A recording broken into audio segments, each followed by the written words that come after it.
This is Scott the Fix-It Guy with a really fast and easy way to get your LG dryer going again. Make sure you got your dryer unplugged.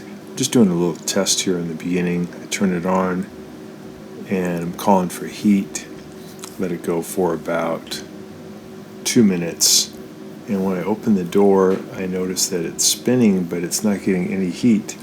This is probably due to a little thermal cutout on the burner tube that needs to be reset. It's actually pretty easy to do.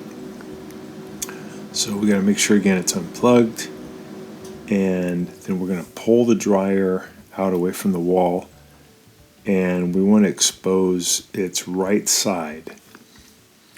And down low in the lower right hand corner there's a little plastic plate that you can pry off with a standard head screwdriver, and you can look in there and you'll see there's a little device hooked to the round burner tube. It has 2 wires going to it, and then it has a little black piece in the middle, and then there's a button where the red arrow points, and if you push that button you'll hear a clicking sound, and that resets the dryer, and then it will heat. If there's no click, then it's something else that's causing it.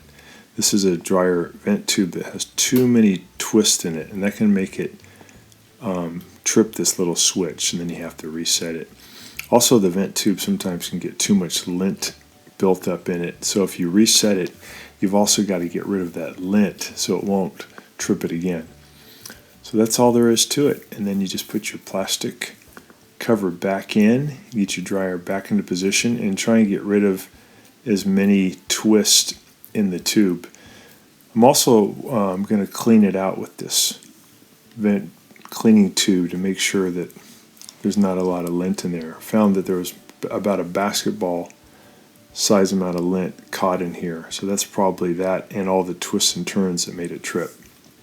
So it's a pretty easy procedure. It should just take you a couple of minutes. If that doesn't do the trick, then most likely with this LG dryer, it's the igniter has broken, and that's pretty easy to change too. It's a different video, but this is what the igniter looks like, and it'd probably take you maybe 20 minutes to be able to do that change.